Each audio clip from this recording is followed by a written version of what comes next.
Nos próximos capítulos de Vale Tudo, um momento decisivo promete abalar a vida de vários personagens e, ao mesmo tempo, trazer esperança para Afonso. Após ser diagnosticado com leucemia, o jovem verá suas chances de sobrevivência diminuírem drasticamente. Em meio ao desespero e à angústia da notícia, surgirá uma possibilidade de cura, vinda de um lugar improvável. Leonardo. Tudo começa quando Odete, sempre controladora e prática, recebe a notícia da doença de Afonso com uma mistura de choque e racionalidade. Embora não demonstre de imediato, ela se sente devastada. A vida do rapaz, que se tornou uma das poucas figuras pelas quais ela nutre um afeto genuíno, está por um fio. A necessidade de um transplante de medula óssea se torna urgente, e as chances de encontrar um doador compatível são pequenas. É nesse momento que Odete se recorda de um detalhe aparentemente banal, mas que agora ganha novo significado. Leonardo tem o mesmo tipo sanguíneo que Afonso. Isso acende nela uma centelha de esperança. Mesmo sem a certeza absoluta sobre a paternidade de Leonardo, ela decide agir. Determinada a não perder tempo, a empresária entra em contato com um laboratório particular e contrata um enfermeiro de confiança para coletar o sangue do jovem e realizar os testes necessários. No dia seguinte, ela aparece sem aviso na casa de Ana Clara, acompanhada do enfermeiro. A visita inesperada deixa Ana confusa e desconfiada. Dona Odete, a senhora veio rápido. E o senhor é? Pergunta, tentando entender o que está acontecendo. Um enfermeiro. Veio fazer um exame de sangue no Leonardo. Responde Odete de forma direta e sem paciência para explicações. Ana Clara, protetora como sempre, questiona. Mas que exame? O que está acontecendo? Odete, com a frieza que lhe é característica, retruca. Eu passei anos ouvindo você e a sua avó repetindo insistentemente que o Leonardo é o meu filho. Então, já que ele é mesmo, eu tenho direito de fazer um exame nele sem ter que dar explicações, não tenho? Mesmo contrariada, Ana não impede a coleta. Leonardo, inocente e curioso, colabora sem saber o verdadeiro motivo. O sangue é colhido, e Odete sai de lá com a mesma pressa com que chegou, carregando consigo a esperança silenciosa de que algo bom possa finalmente vir à tona. Na manhã seguinte, Odete chega à sede da TCA, onde é recebida por Consuelo, sua assistente. A funcionária entrega a ela um envelope. Com as mãos levemente trêmulas, a vilã rasga o lacre e lê com atenção o conteúdo do laudo médico. No papel, em letras claras, está o que ela tanto esperava: compatível. Por um breve instante, Odete é tomada por uma emoção rara. Seus olhos marejam, mas ela logo retoma o controle. A confirmação de que Leonardo pode ser o doador compatível de medula para Afonso a atinge com força, não apenas como uma vitória estratégica, mas como uma possibilidade concreta de salvar a vida de alguém que ela ama, mesmo que tenha dificuldade em demonstrar. Nesse exato momento, Afonso entra na sala, sem saber da descoberta. Ele a encontra ainda com o envelope em mãos, mas Odete disfarça rapidamente. O rapaz parece tranquilo, mas traz no olhar o peso da realidade. Eu vim aqui porque estou organizando tudo para me internar. E também porque estou fazendo meu testamento, diz ele, sem rodeios. A fala pega Odete desprevenida, mas ela permanece firme. Afonso continua resignado. A Heleninha não é compatível. O Leonardo já morreu, e eu aprendi a ser realista com a minha mãe. Não posso me dar o luxo de ter esperanças falsas. O que Afonso não imagina é que a esperança que ele considera perdida está mais viva do que nunca. E mora justamente no garoto que ele acreditava estar morto. Odete, apesar de sua postura habitual impenetrável, sente o peso da verdade presa à garganta. Ela quer contar, quer aliviar o sofrimento do sobrinho, mas prefere esperar o momento certo. Ou talvez ainda esteja tentando entender o que tudo isso representa. A trama toma novos rumos com essa revelação. Resta saber se Odete revelará a verdade a tempo de salvar Afonso. E se Leonardo, ao descobrir sua verdadeira origem e o peso de sua compatibilidade genética, aceitará ajudar. Entre dilemas éticos, vínculos de sangue e feridas antigas, Dona de Mim mostra que até mesmo os personagens mais duros podem ser movidos pelo amor, pela responsabilidade e pela chance de redenção.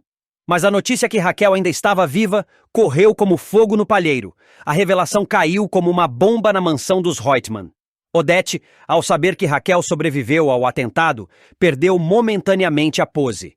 Pela primeira vez, a poderosa sentiu o chão fugir dos pés. Walter tentou manter a calma, mas percebeu que a ameaça que julgavam eliminada estava de volta, e mais forte do que nunca. Enquanto isso, Raquel, mesmo ainda abalada fisicamente, não perdeu tempo. Reuniu sua equipe, retomou o controle da Paladar e anunciou publicamente: "Estou viva e estou de volta, e agora não vou mais me defender, vou atacar." Na casa de Fátima, o clima era de tensão. A jovem, desesperada, temia ser presa a qualquer momento. César, que antes havia sumido, reapareceu tentando convencê-la a fugir para o exterior. Mas Fátima estava em pânico, chorando e gritando com a mãe, que continuava omissa, como sempre. Enquanto isso, Solange procurava Sardinha para desabafar. "Essa família está afundando, Sardinha. E eu não vou afundar com eles. Eu vou contar tudo. O que vi, o que ouvi. Não vou proteger mais ninguém." Sardinha tentou conter a moça, mas a verdade parecia prestes a explodir. Na sede da TCA, Marco Aurélio convocou uma reunião emergencial com os conselheiros. Sabia que, com Raquel viva, o jogo mudava completamente. Tentou articular uma nova sabotagem, mas o clima era de insegurança. "Ela vai vir com tudo, e se provar que Odete esteve por trás da tentativa de assassinato, essa empresa vai ruir." E não demorou muito para que isso começasse a acontecer. Uma gravação feita por Consuelo, onde Odete ameaçava Raquel indiretamente, foi entregue à polícia. A delegada responsável pelo caso reabriu a investigação. E Odete passou a ser formalmente investigada. A imprensa, sedenta por escândalos, cercou a mansão dos Reutemann. Câmeras, repórteres e flashes por todos os lados. Odete, impassível, declarou em entrevista: "Raquel não é uma vítima, é uma oportunista. Essa perseguição tem motivação pessoal e política. E eu vou processar cada um que tentar me difamar." Mas a confiança da empresária já não era a mesma.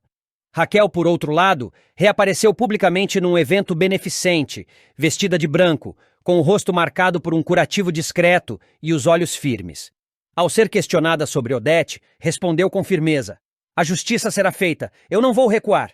A guerra estava declarada, e dessa vez, Raquel não estava sozinha.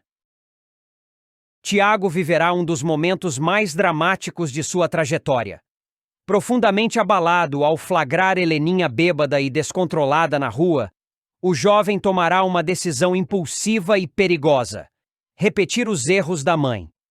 Sentindo-se traído, frustrado e sem esperança, ele resolverá agir com o mesmo desleixo autodestrutivo que tanto condenou. O resultado será devastador. Após discutir com Heleninha e vê-la em mais um episódio de recaída, Tiago sairá transtornado.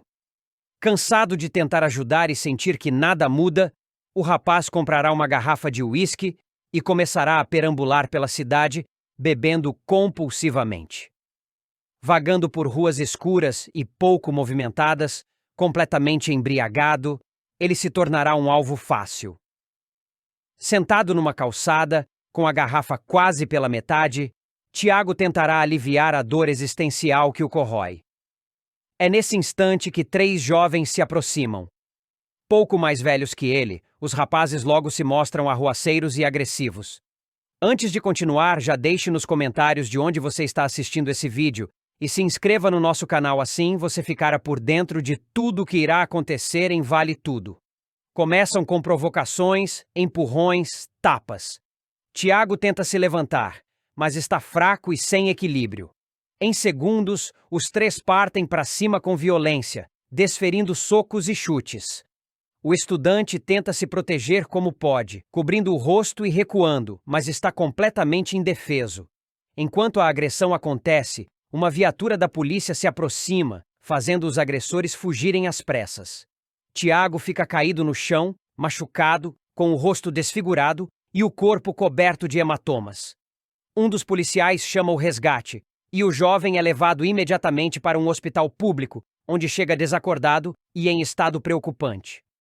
O olho roxo, os lábios cortados e os braços arranhados dão a dimensão da violência sofrida. Ao mesmo tempo, Heleninha entra em desespero. Aflita, ela tenta alertar Renato sobre o comportamento do filho. "Ele saiu com uma garrafa de uísque, disse que ia beber até o fim. Eu tentei ligar, mas ele não atende, não atende", diz a loira com os olhos vermelhos e a voz trêmula. Renato, preocupado, tenta acalmá-la. "Heleninha, talvez você esteja confundindo. Vamos para casa, eu fico com você. Pode ser só um susto." Nem mesmo Celina acredita nela. A tia, cansada das crises da sobrinha, acredita que Heleninha está tendo mais um surto causado pelo álcool. Você precisa descansar. Amanhã a gente procura o Tiago. Ele é um rapaz responsável. Vai aparecer, afirma, tentando disfarçar a própria preocupação. Pouco depois, Marco Aurélio recebe uma ligação inesperada. Um médico do hospital informa que Tiago deu entrada na emergência, vítima de agressão. Sem pensar duas vezes, o executivo larga tudo e corre para o hospital. Ao chegar, se depara com o filho deitado em uma maca, com o rosto inchado, coberto de curativos e fios de soro. Filho, meu Deus, o que fizeram com você? Murmura Marco Aurélio, emocionado e abalado. Ele segura a mão do rapaz, que abre os olhos com dificuldade. A dor física é visível, mas o sofrimento emocional vai muito além. A cena é silenciosa, tensa, marcada pelo arrependimento e pela impotência de ambos. A tragédia expõe, mais uma vez, a gravidade do drama familiar que envolve os personagens. Tiago, até então um jovem racional, cedeu à dor e ao desespero, imitando os piores exemplos ao seu redor. Heleninha, por sua vez, assiste impotente à destruição emocional do filho, consequência direta da própria instabilidade. E Marco Aurélio, sempre ausente e obcecado pelo poder, se vê diante de um filho machucado, cujas feridas ultrapassam o físico. A agressão a Tiago marcará uma virada importante na trama, escancarando os efeitos colaterais de uma família em ruínas. Mais do que um ato de violência urbana, será um grito de socorro silencioso, e talvez o ponto de partida para que os personagens, enfim, encarem as consequências de seus atos com maturidade e responsabilidade. Horas depois, Heleninha finalmente é informada do paradeiro do filho. Ao ouvir que Tiago está no hospital, vítima de uma agressão brutal, a loira sente as pernas falharem. O desespero toma conta. Eu avisei que ele estava mal, que ele tinha saído com aquela garrafa. Ninguém quis me ouvir. Component Placement grita, entre soluços, ao lado de Renato. Ela corre até o hospital, transtornada, sem se importar com a aparência, com os olhares ou com os comentários. Ao chegar, encontra Marco Aurélio sentado do lado de fora da emergência, cabisbaixo, com as mãos entrelaçadas, em silêncio. Os dois se encaram por um momento. O passado, as culpas, os erros, tudo parece vir à tona naquele breve olhar. Mas não há tempo para discussão. Heleninha entra apressada no quarto e, ao ver Tiago deitado, completamente machucado, se desfaz em lágrimas. Filho, meu filho, o que fizeram com você? Zrenia diz, segurando a mão dele com delicadeza. Tiago, ainda grogue pelos medicamentos, esboça um leve sorriso ao ver a mãe. Você estava certa. Eu bebi. Queria esquecer tudo, mas só me afundei mais, balbucia com dificuldade. Heleninha o abraça com cuidado, chorando baixinho, tomada pela culpa e pela impotência. Não fala assim, meu amor. Você vai ficar bem. Eu tô aqui e agora nada mais importa, responde com a voz embargada. Renato observa a cena da porta, emocionado. Pela primeira vez em muito tempo, vê Heleninha agindo como mãe, com entrega, com ternura verdadeira. A dor aproximou o que a vida havia afastado. Marco Aurélio também entra no quarto e, mesmo com o orgulho ferido, se junta ao lado do filho. Tiago, eu te prometo, esses canalhas que fizeram isso com você vão pagar. Eu vou mover o que for preciso para identificar cada um deles, diz com firmeza. A cena se transforma num momento de reconciliação silenciosa. Pela primeira vez, os três estão juntos por um mesmo motivo: o amor por Tiago. Mas o jovem, com a voz baixa, faz um pedido inesperado. Eu não quero vingança, só quero sair disso, me recuperar, e que vocês dois parem de fingir que tá tudo bem enquanto a gente afunda. O impacto das palavras de Tiago é forte. Heleninha e Marco Aurélio ficam em silêncio. A verdade crua do filho expõe tudo aquilo que, até então, preferiram ignorar. Que suas atitudes, suas escolhas, seus jogos de poder e fraqueza acabaram refletindo diretamente na vida do filho. A recuperação de Tiago será lenta e dolorosa, Mas esse episódio marcará uma nova fase. Heleninha, tocada pela gravidade do que quase perdeu, prometerá lutar com mais firmeza contra o alcoolismo. Marco Aurélio, diante da fragilidade do filho, repensará suas prioridades, e Tiago, embora ferido, encontrará forças para tentar reconstruir a própria trajetória, agora com uma clareza que a dor lhe deu.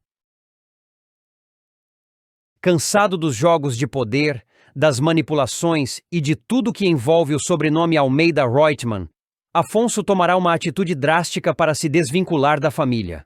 O rapaz, desgastado com os seguidos embates com Odete, decidirá vender suas ações da TCA para a própria mãe e, num gesto ainda mais surpreendente, renunciará formalmente à parte da herança a que teria direito. Não quero o seu dinheiro, nem agora, nem nunca, afirmará ele com firmeza, entregando os documentos que comprovam sua decisão. A cena começa com Afonso assinando os papéis de venda das ações. Odete, como de costume, não deixará passar a oportunidade de alfinetar o filho. Com um tom debochado, ela dirá: "Eu não sei o que é mais patético, se é você vendendo suas ações ou achando que isso vai fazer alguma diferença." Afonso, com tranquilidade e firmeza, rebaterá: "Para mim, faz toda a diferença. Eu quero distância dessa família e da sua empresa." Tentando minimizar a atitude do filho, Odete insistirá: "Você sabe que vai herdar essas ações de todo jeito quando eu morrer."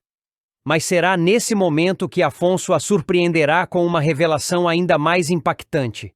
Ele já assinou, no anexo 6 do contrato, um termo de renúncia à herança. "Você não leu o anexo 6? Eu renunciei. Eu não quero o seu dinheiro, nem agora, nem quando você morrer. Pode enfiar esse testamento onde quiser", dirá, provocando um silêncio tenso na sala. Indignada e mantendo a pose de superioridade, Odete ironizará o filho como sempre fez. "É impressionante como a Celina deu uma péssima educação para vocês. Os dois totalmente volúveis, frágeis, abrindo mão de tudo por causa de uma desilusãozinha amorosa." Mas Afonso não deixará barato. Com os olhos fixos na mãe, ele devolverá cada palavra com dor e verdade. "Isso aqui não tem nada a ver com a Fátima.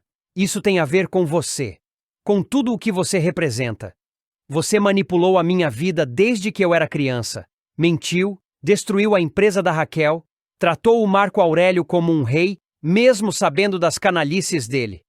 E agora se envolve com o gigolô do César? Me desculpa, Odete, mas eu não quero fazer parte disso."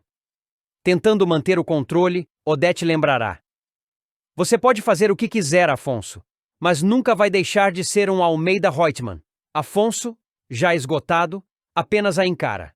Sem mais palavras, ele pega suas coisas e vai embora, deixando Odete sozinha na sala. Pela primeira vez, ela não tem uma resposta na ponta da língua. Apenas o silêncio. Odete Reutemann ficou imóvel por alguns segundos, com os olhos fixos na porta por onde Afonso acabara de sair. O silêncio parecia pesar na sala, quebrado apenas pelo tilintar de gelo no copo de uísque que ela apertava entre os dedos. Aquela atitude do filho não estava nos seus cálculos. Ela sempre controlou todos ao seu redor, ou pelo menos gostava de acreditar nisso. Mas agora, algo escapara de seu domínio. Afonso não apenas vendera suas ações, como também cortara qualquer laço de dependência financeira com ela. Pela primeira vez, ele se libertava. E isso a feriu de um jeito que ela jamais admitiria. Com um suspiro pesado, ela se dirigiu à poltrona junto à janela e se deixou cair com elegância ensaiada, ainda que sentisse um leve tremor nas mãos. Pegou os documentos deixados sobre a mesa e relutou por instantes antes de reler o anexo 6.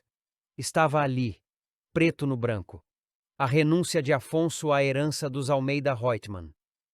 "O idiota fez mesmo isso", murmurou entre os dentes, furiosa e ao mesmo tempo abalada. Enquanto isso, Afonso caminhava pela orla de Copacabana. O vento batia em seu rosto e, pela primeira vez em muito tempo, ele se sentia leve. Não era só o alívio de se desvincular da fortuna de Odete. Era a sensação de estar, finalmente, no controle da própria vida. Longe das manipulações, das cobranças, dos julgamentos. Ele sabia que não seria fácil recomeçar, mas ao menos estaria longe da sombra sufocante da mãe.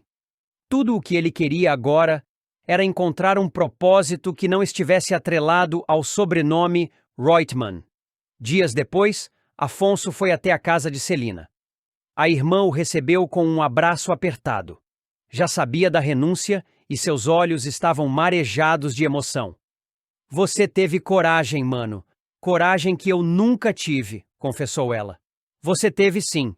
Só de ter saído daquela casa já foi um passo enorme. Eu só demorei mais, respondeu ele com um sorriso sereno.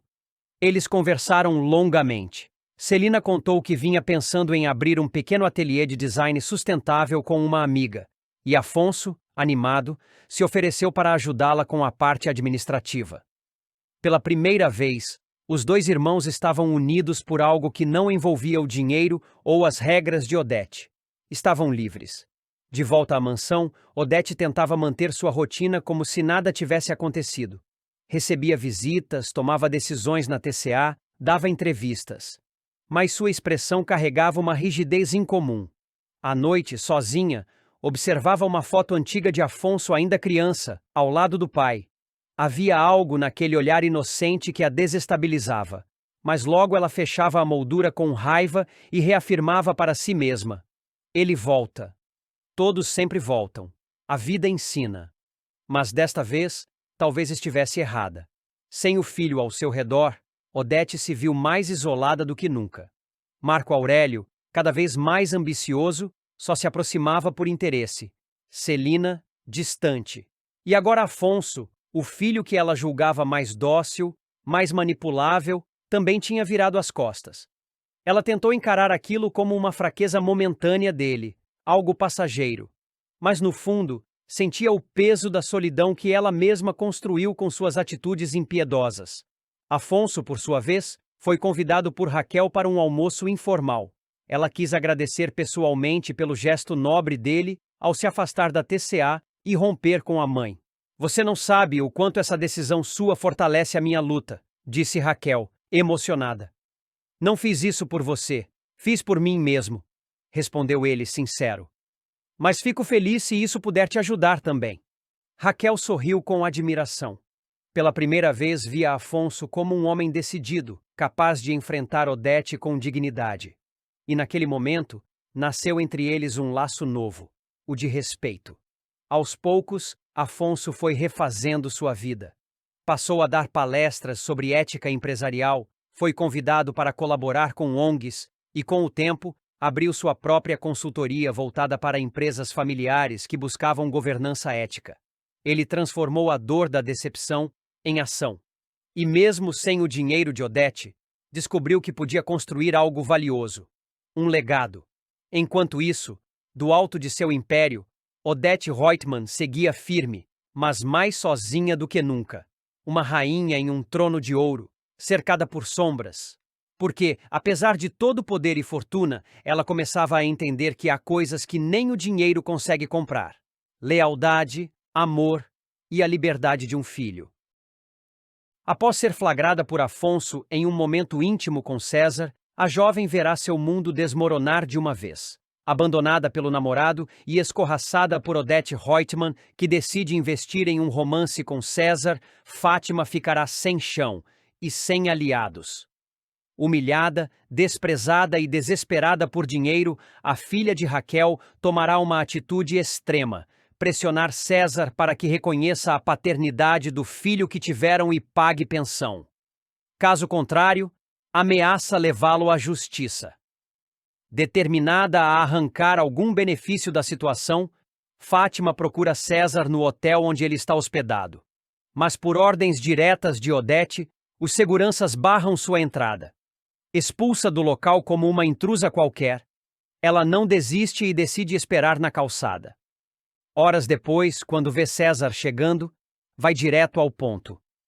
Ele tenta se esquivar, mas Fátima bloqueia sua passagem e o obriga a ouvi-la.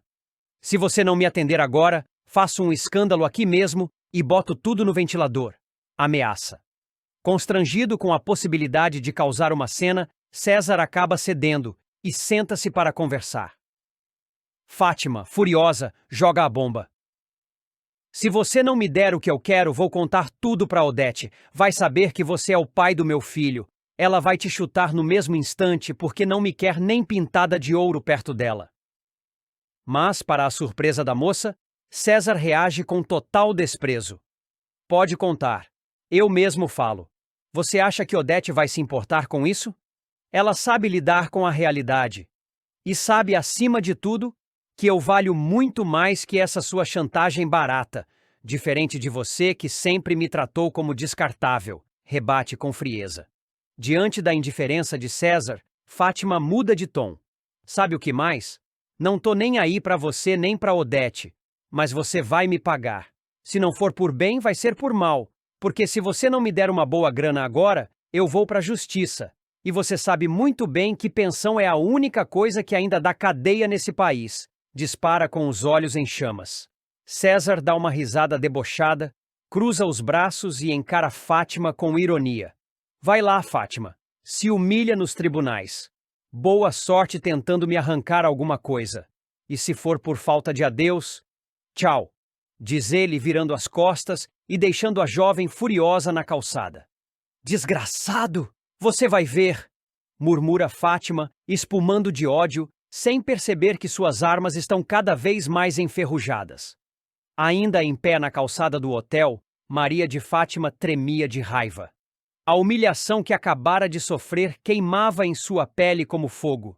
César, o homem que ela acreditou poder manipular, não apenas se mostrava imune às suas ameaças, como ainda a desprezava com sarcasmo.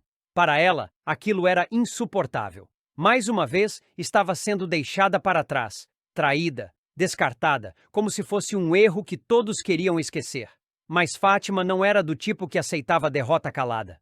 Ele pensa que pode me tratar assim e sair impune? Repetia para si mesma, caminhando furiosamente pelas ruas. Em sua mente, um plano começava a se formar. César podia zombar, mas ela sabia que tinha uma carta na manga poderosa, a imagem pública dele. Se a justiça não o intimidava, a opinião pública talvez o fizesse. De volta à mansão de Odete, César encontrava a poderosa empresária em um de seus raros momentos de relaxamento. Com uma taça de vinho em mãos, ela o observava com seu olhar clínico. Pelo seu atraso e essa cara, imagino que teve um encontro inesperado, comentou, sem tirar os olhos dele. César hesitou por um segundo, mas optou pela sinceridade controlada.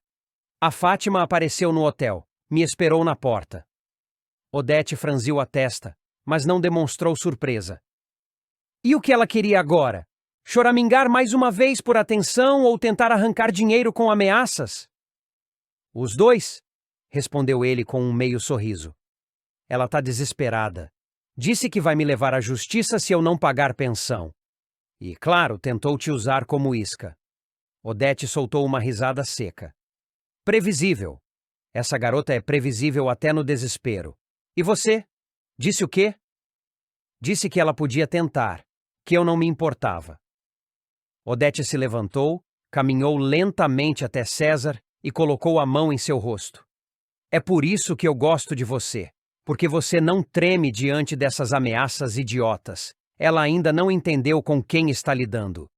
Enquanto isso, Fátima já estava em contato com um advogado.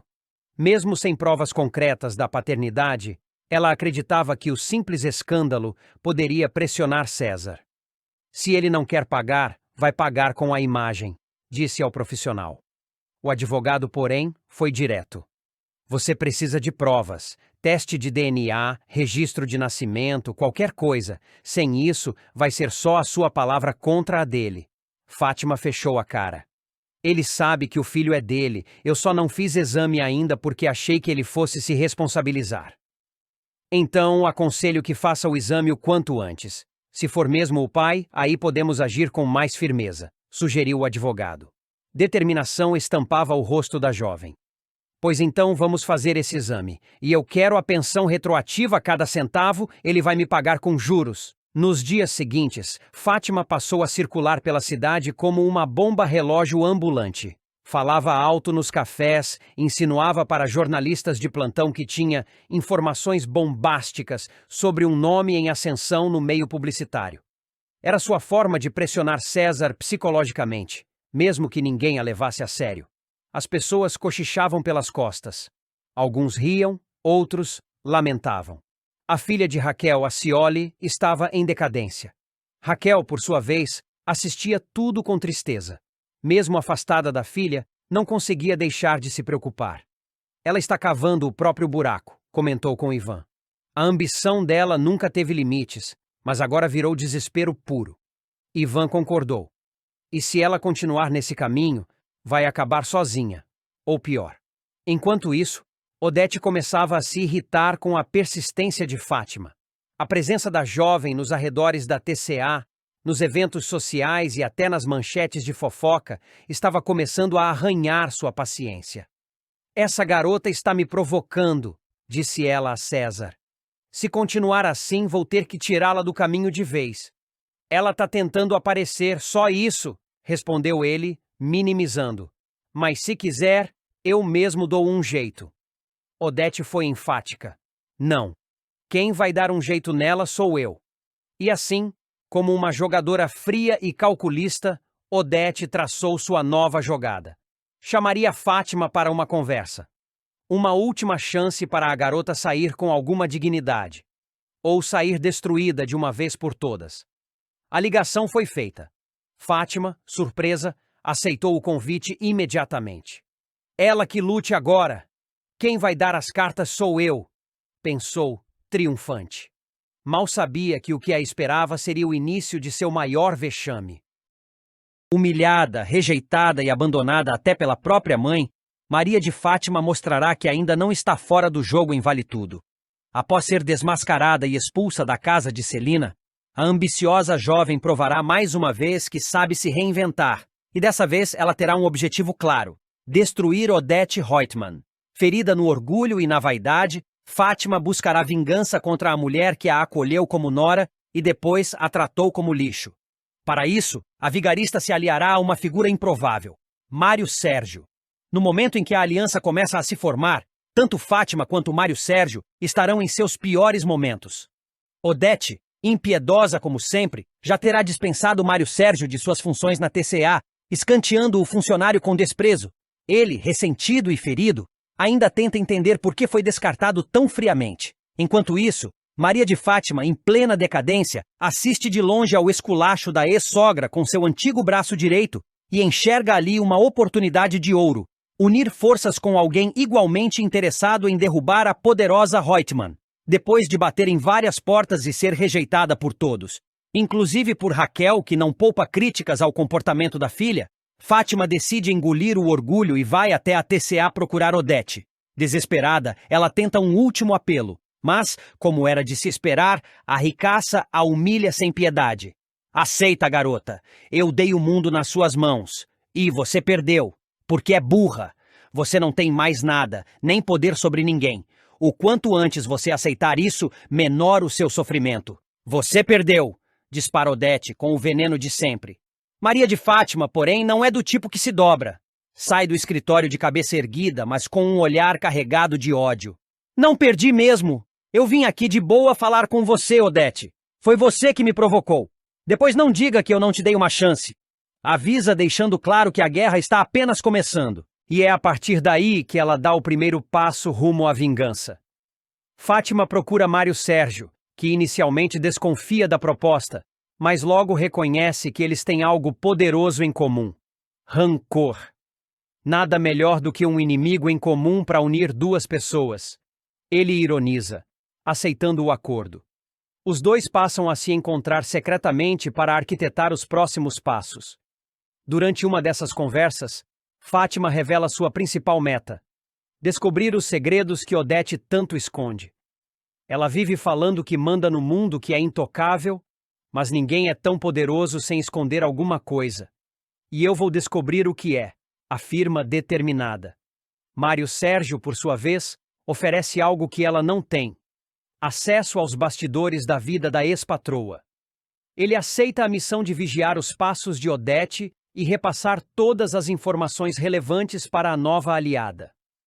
O plano começa a dar frutos quando Mário Sérgio observa um comportamento estranho da empresária. Ele nota que Odete está fazendo visitas misteriosas, sempre com pressa e com expressão carregada. Certa noite, ele a vê sair da TCA completamente alterada. Imediatamente, liga para Fátima. Fátima, a Odete está saindo daqui agora destemperada. Aconteceu alguma coisa, relata intrigado. Fátima, atenta a cada detalhe, pede que ele a siga discretamente. E assim, ele faz. Depois de algum tempo, Mário Sérgio descobre que Odete visita regularmente uma casa isolada nos arredores da cidade, longe dos olhos da alta sociedade. Para a dupla de conspiradores, aquilo é um indício claro de que há um segredo sendo guardado ali. Movida pela curiosidade e pela possibilidade de finalmente ter algo para chantagear Odete, Fátima decide investigar por conta própria. Espera o momento certo, vai até o local indicada por Mário Sérgio e observa à distância. O que ela vê a deixa em choque. Odete Reutemann entra na casa e abraça um homem desconhecido com emoção.